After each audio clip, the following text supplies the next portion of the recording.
O episódio começa com o Charlie fazendo vários testes lá no laboratório onde eles estão tentando produzir a fórmula anti-habilidades. O Baby, ele tá bastante preocupado, falando que o Charlie já tá desacordado há muito tempo, que eles precisam dar um jeito dele acordar, dele ficar bem e tal, e que ele não é um rato de laboratório. Nisso o Charlie acorda, felizmente, e ele se acalma um pouco. E aí o Charlie fala pra ele, olha, deixa eu terminar de fazer os testes todos que forem necessários, porque sim, isso é em nome de um bem maior. O Baby hesita um pouco, mas ele fala, beleza, tudo bem, mas se acontecer alguma coisa com você de novo, a gente suspende tudo. Nisso a série vai pra Alan Jeff, e o Jeff segue tentando fazer as pazes com o Alan, e o Alan não arreda o pé. Nisso o Jeff vai conversar com ele em casa. Ele deita a cabeça no ombro dele e ele começa a falar, por favor, me perdoa, eu sei que eu agi errado, e eu queria que você soubesse que eu não contei qual era o futuro que eu tinha visto pra gente, porque pode ser que a gente não ficasse junto naquele futuro que eu vi. E aí o Alan, ele fica tocado, e aí ele fala pra ele, mas mesmo que você tenha visto alguma coisa que não seja tão boa pra gente, você ainda vai ficar comigo mesmo assim? E aí o Jeff fala, sim. O Alan nesse momento fala pra ele, independentemente do que você viu no futuro, hoje a gente tá junto, e você não tá sozinho, então eu vou estar sempre do seu lado. O Jeff abraça ele chorando, eles fazem um take absolutamente lindo, e aí depois disso eles se olham durante um bom tempo, e aí eles começam a se beijar, e eles já vão pra pegação, vão pro quarto e tudo mais. E o interessante, gente, é que eles foram pro quarto continuar a ação ali, só que eles fizeram na frente da cama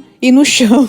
Ai, nada contra, mas é que assim, a cama tava tão perto. Então eu confesso pra vocês que eu estranhei um pouco, mas tudo bem. Falando da cena em si, sinceramente, eu tenho receio de ser sincera aqui, a distribuidora vir com mais pedradas em cima de mim de novo.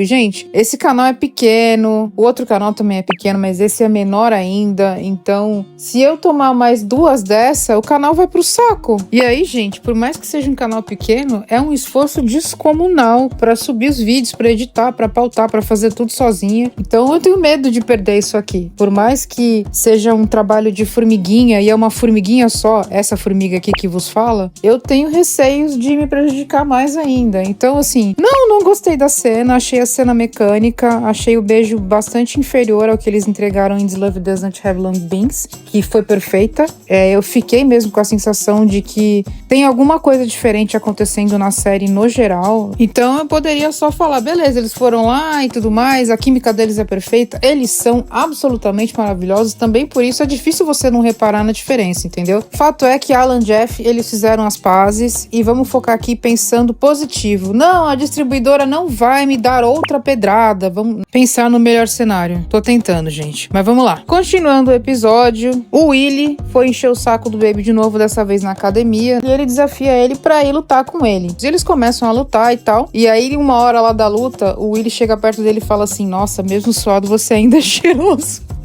E deixa o Baby mais bravo ainda, e ele acaba sendo derrotado pelo Baby. E aí depois da partida, eles conversando, o Baby fala, eu chequei o que você tinha me falado, porque ele falou que ele não estava livre no dia em que o Baby foi emboscado. Ele falou que ele estava no treino, e o Baby disse que checou e que ele realmente estava, e eu não sei bem como é isso, gente, porque no flashback da visão do Jeff, o Jeff viu alguém que era o Willie. As feições eram do Willie. Aí como que isso vai se desenrolar? Não sei. Não sei se o Willie tem um gêmeo, não sei se o Willie consegue estar em dois lugares ao mesmo tempo, ou não sei se não foi o Willie e o Jeff se confundiu, ou a série quis nos confundir, mas a gente deve saber disso com o tempo. Fato é que o Baby acha que isso é motivo suficiente pra ele se desculpar, e aí ele fala, não, te julguei mal e tal, e você deixou eu ganhar agora há pouco, né? Você pegou leve por causa do meu braço ainda não tá bom, né? E aí o Willie fala, não, imagina, não fiz isso não. E aí eles só se despedem, e o Willie faz uma cara estranha, né? Ele claramente não parece ser alguém confiável, e fica por isso mesmo. Aí a série vai pra Pete e Chris. Pete chega no laboratório e fala, nossa, você ainda tá trabalhando, né? Você não quer ir comigo jantar, comer alguma coisa? Imagino que você esteja com fome. E aí o Chris fala, não, vou ficar por aqui mesmo. E aí o Pete fala, nesse caso você quer pedir alguma coisa? Me fala o que você quer e eu peço. E aí o Chris fala, não, na verdade eu tenho sido tão explorado que eu acho que eu realmente preciso sair pra jantar mesmo. Mas aí ele fala, então, mas já que você tá me chamando pra jantar, eu acho que você teria que fazer um esforço maior do que esse. Aí o Pete faz um esforço maior, sim, e leva ele pra um lugar super exclusivo, com uma entrada camuflada e tal. E aí ele fala, esse lugar aqui eu fiz pra eu vir refletir. Às vezes eu uso pra reuniões, às vezes eu só venho aqui sozinho, mas eu construí ele pra eu ter um tipo de refúgio. E era um bar chiquérrimo. Era um lugar bem bonito, tá, gente? E o Pete disse que ele que construiu. Gente rica, né? Outro nível. Super entende, super me identifico. Pode deixar que quando eu for rica, em nome de Deus, esse dia vai acontecer, eu vou ter uma sala temática pra cada chip que eu amo na minha casa. Mas eu teria fácil. Mas beleza, foco. Falando aqui da série. Eles começam a jantar e tal. Não sei de onde brotou a comida, porque os serviçais simplesmente não apareceram ali, só tinha os dois e apareceram 2 pratos de comida na frente deles. E aí o Chris fala pra ele, eu fico imaginando aqui o que passa pela sua cabeça jantando com alguém tão parecido com seu ex. E aí o Pete explica pra ele que na verdade ele é viúvo de um marido que ele nunca teve. Que ele conheceu o Wei já quando ele tava lá na família Shen e que ele não era ex dele, que ele nunca foi namorado dele. Depois do jantar, eles vão pra uma partida de sinuca e em uma das tacadas, o Pete vai ajudar o Chris. E ajudar, entenda-se, ele encosta nele, coloca a mão sobre a mão dele e aí o Chris já se desconcentra. Ele meio que não consegue continuar jogando, ele olha pra ele. E aí quando ele olha pro Pete, eles começam a se olhar, se aproximar bastante, aí eles começam a se beijar. E gente, pra você que assim como eu, tava ansioso e esperou 2 anos por esse grande momento que basicamente é Ping e Nut acontecendo. Ah, meu Deus, valeu a pena a espera, viu? Valeu demais. Que pena que eu estou com pedradas iminentes, senão eu ia mostrar um trecho da cena aqui pra vocês. Que delícia, cara. Começaram a se pegar, a se beijar, e aí o Chris para um momento e pergunta, você tá bêbado? Pergunta pro Pete. E o Pete fala, não tô. E aí eles procedem, pegação, maravilhoso e tal, e eles vão pra se pegar do lado da mesa de sinuca, novamente no chão. Aí o que eu estava falando pra vocês sobre a questão do chão, é que provavelmente esse dia aí na série foi o Dia Internacional de Pegação no chão, porque Alan e Jeff também fizeram a mesma coisa mesmo estando em frente à cama. Eles terminam lá o rolezinho delícia deles, e aí o Chris deixa o Pete em casa, e aí o Pete fala, toma um chá, você gastou muita energia agora há pouco. E aí o Chris olha pra ele e fala assim, então, se isso é uma desculpa pra você me chamar pra uma segunda rodada, não precisa disso não, você só pode ser direto. E aí ele se aproxima dele, eles começam a se beijar, se pegar de novo, e aí eles se beijam em cima do sofá. E gente, os beijos de agora, dessa segunda cena, são melhores ainda do que os da primeira, meu Deus do céu.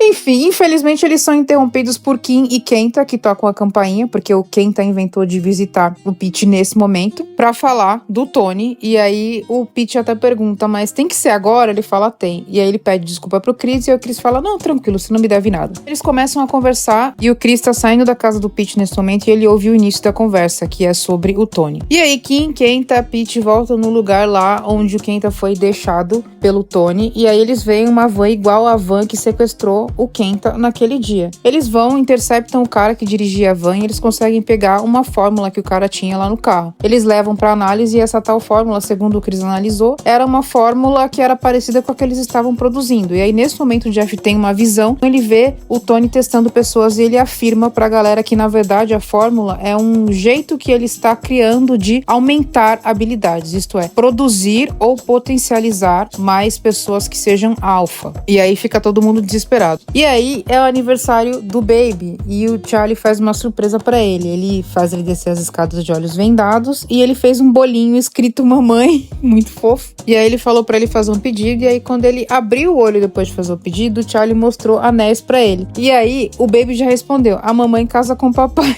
Fofo. Mas aí o Charlie falou, não, esses ainda não são os de casamento. Os de casamento serão mais especiais. Esses são os de compromisso, se você aceitar. Aí ele falou, aceito sim. Aí eles colocaram um anel um no outro e foi super fofo. E eles fizeram um take super lindo. Nisso a série vai para o Tony. E aí o Tony, ele intercepta uma reunião que o assistente dele tava tendo com uma pessoa importante, lá o ministro, sei lá do que. E aí ele chama esse assistente e fala pra ele, olha, pode deixar essa missão aqui com o Winner e vai monitorar o CS. Aí, gente, eu não sei se o CS é o próprio Chris, ou se ele pode ser o Willie, ou se ele é o Jim, porque são 3 pessoas que uma voltou e as outras 2 chegaram de repente na vida dos meninos lá. E assim, como vocês se lembram, lembram, ele infiltrou alguém lá na X-Hunter ou lá no convívio da galera. Então, tem a possibilidade de ser um desses três, ou pode ser alguém em quem a gente nem está pensando, por exemplo. E aí o cara fala, não, beleza, mas isso que você depositou pra mim é pouco, em vista de que eu te salvei, que eu cuidei de você, que não sei o que, meio que ele cobrou o Tony, né? E fazer isso com o Tony é um grande erro, vamos combinar. O Tony ri na cara dele e fala, não, você tem razão. Quando o cara vira as costas, ele olha pro Winner, entrega a bengala dele e não fala nada. O Winner vai, pega a bengala e começa a acertar o cara. Ele esmigalha o moço. E, gente, nesse momento, o moço ele tava conversando com o tal do ministro, e eu vou falar pra vocês que eu não sei o que aconteceu com o ministro, porque ele sumiu dali. Quando a cena terminou, ele não estava mais na sala. Fato é que o Winner esmigalha o moço com a bengala e ainda atira nele pra garantir que ele tinha partido com força. E aí, quando ele devolve a bengala, depois de limpar a bengala pro Tony, o Tony levanta na cadeira de rodas. Aí eu pensei comigo, caramba, se sentado ele já tava fazendo um estrago descomunal, imagina esse homem andando agora, misericórdia. Complicado, gente. Enfim, agora a partir do próximo episódio vamos ver como tudo se desenrola. Continuando a campanha, o Não Eu Já Tenho, por favor e obrigada pelo seu like, pelo seu follow, e se você achar que esse vídeo vai fazer algum bem ou alguma coisa na vida de alguém, pelo seu compartilhamento também. Obrigada por assistir, voltem para mais vídeos, abraços!